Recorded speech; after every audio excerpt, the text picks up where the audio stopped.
YouTube, what's the deal? It's your girl Jahira, and I am back. Unexpectedly. I'm telling you now, there's going to be some smoking, there's going to be some cursing, I've got some stuff I've got to say. Because the reality is, I wasn't planning on making a video so soon after my challenge. I wanted to let that marinate for a while. But as I'm getting back into YouTube, I'm recalling that feeling of just not being able to go to sleep when something is weighing on me. Insert fat joke here. But yeah, something's on my heart and I have to get it off of my chest.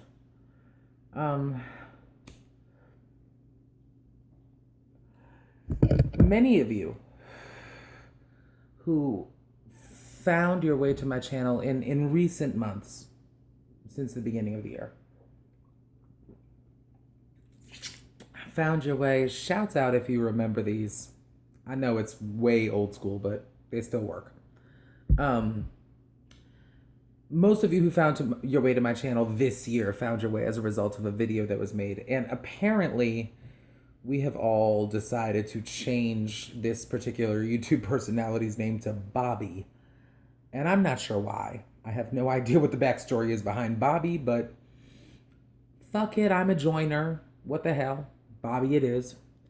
So, Bobby made a video lambasting her brother, whom I have known for over half my lifetime. And in doing so, posted a picture of me. Posted a screenshot of one of my videos with a emoji sticker covering my face, but the title of the video was still present. So a lot of people went to said video, discovered who I was, and proceeded to bombard me with questions about my relationship to Bobby's brother and just sort of my role in this great big kerfuffle that was going on.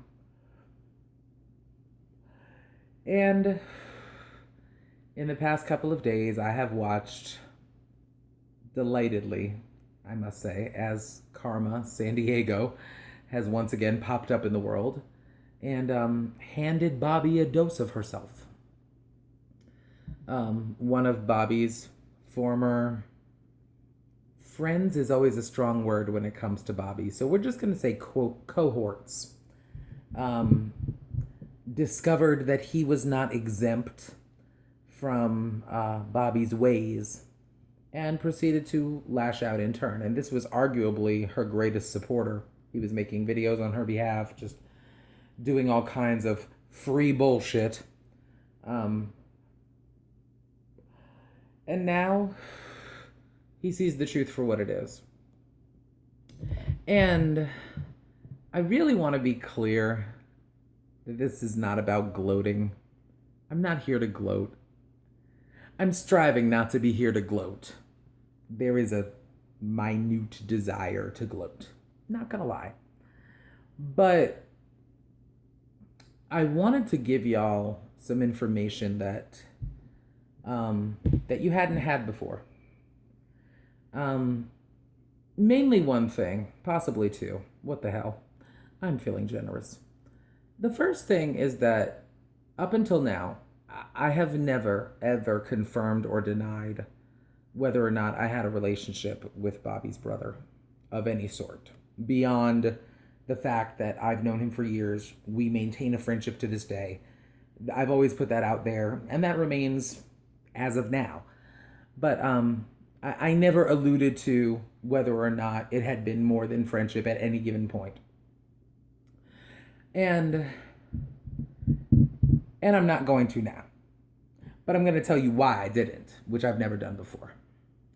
And there were two reasons. The first reason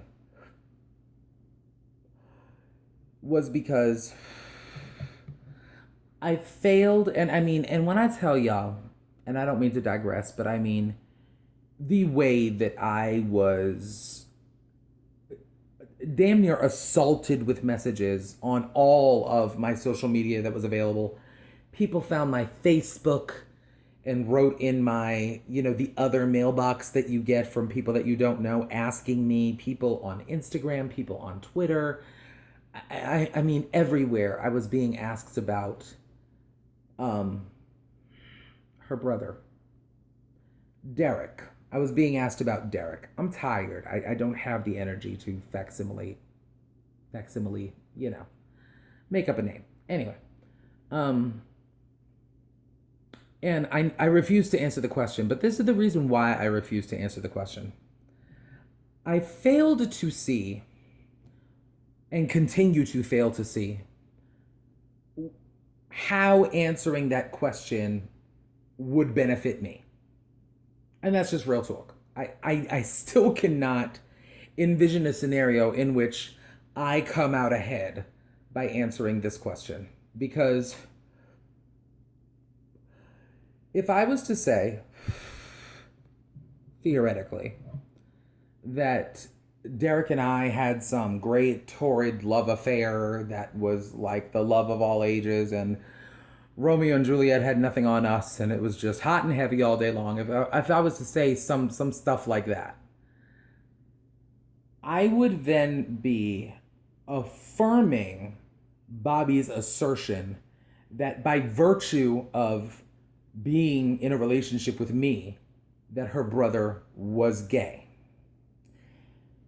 And again, I will say, and really for the last time, I'm going to say that being with me does not mean that you are gay. For those of you who might be unaware, I am a woman of trans experience. Maybe you're new to this channel, maybe you just don't know.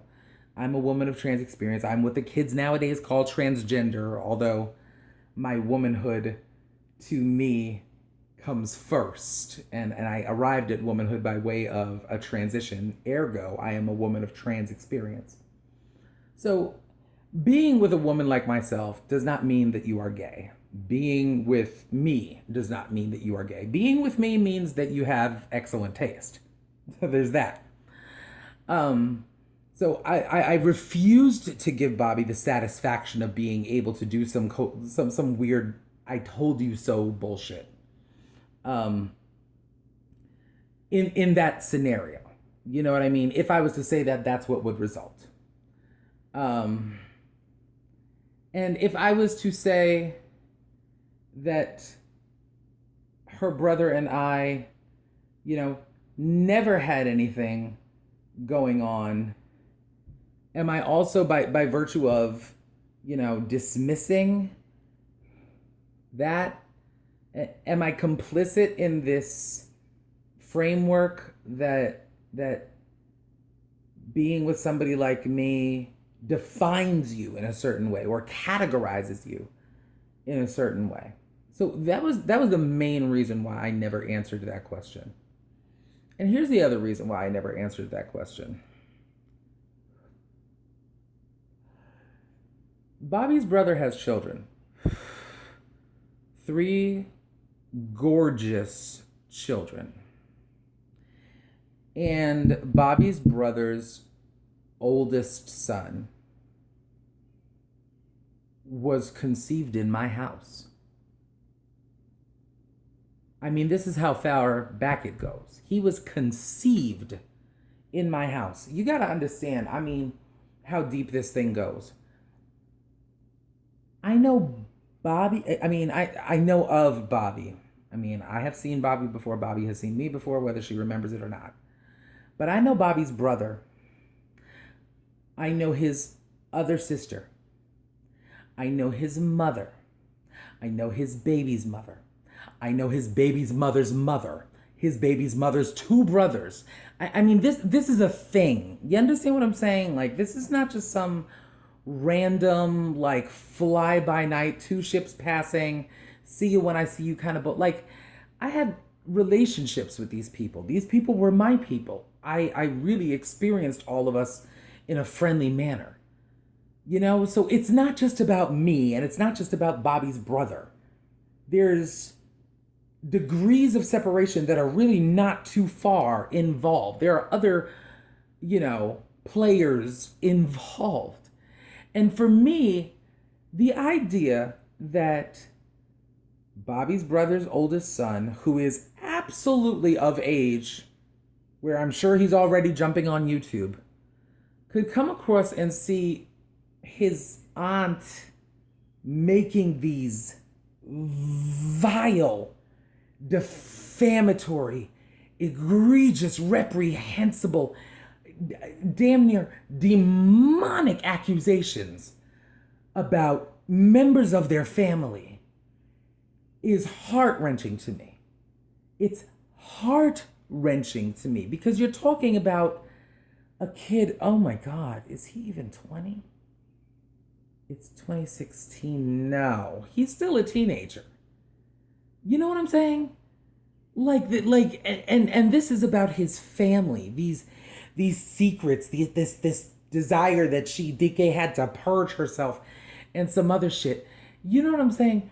It blew my mind, and for me, to be one more component of that, to inject even one more thing into that dialogue, to ostensibly rip this child potentially apart even further than what's already been done, my conscience, my ethical stance, my moral fiber, my convictions simply will not allow me to do that. It will not allow me to do that because those kids are innocent. They're innocent. Whatever has happened in Bobby's brother's past, good, bad, ugly, brushes with the law. I mean, I don't give a damn if he robbed a bank or flew in a hot air balloon. His story is always his to tell because autonomy over one's narrative is an imperative, vital part of the human experience. I don't give a damn what it is, whether I'm involved or not, whatever the case may be. The lessons that he passes on to his children are his, and they are his alone. And I am not going to interrupt that in any manner. You know what I mean? I'm not going to stick my foot where it doesn't belong. And so that for me was the main reason why I said a lot less than I wanted to. But now that we're here, and now that we've arrived at a place where the truth from people who were involved firsthand is coming out. Now that people are really seeing the light in this situation, I just feel the need to say, oh God, you know, I got the Bible in my head that just says, touch not mine anointed and do my prophets no harm. It's a funny thing that happens when the only thing you seem to be capable of spewing is vitriol. Eventually, that spray is going to hit even the people that were invested in you. And at a certain point, you got to stop burning bridges while you're standing on them. So, I mean, this is not about views or, you know, trying to bump up anything. I'm not using anybody to get anywhere because, frankly, there's far more influential people that I would employ for that kind of usage. But I'll just say that, you know, my heart was really broken when that video came out. And not broken because I had some investment in her and what she did. Broken because a component of my life that I'm very delicate about sharing because of my own personal safety, because we live in a crazy world, and the 16th trans woman of color was just murdered the other day. 16th this year. A lovely young girl by the name of Dee, who was a registered nurse, who had a trajectory and a clear path, and somewhere that a reason to get up in the morning, was found stabbed to death and robbed in a hotel room. And that is the 16th woman of my breed this year alone.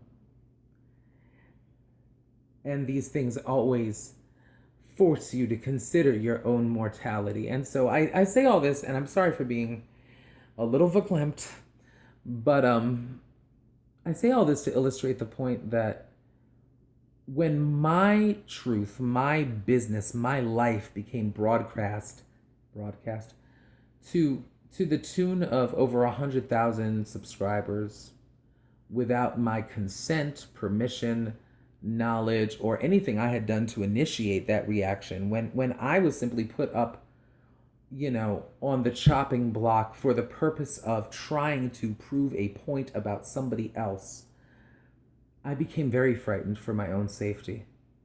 And the way that y'all saw me handle it, the reaction videos that y'all got out of me, what was said didn't even begin to scratch the surface of what was being felt.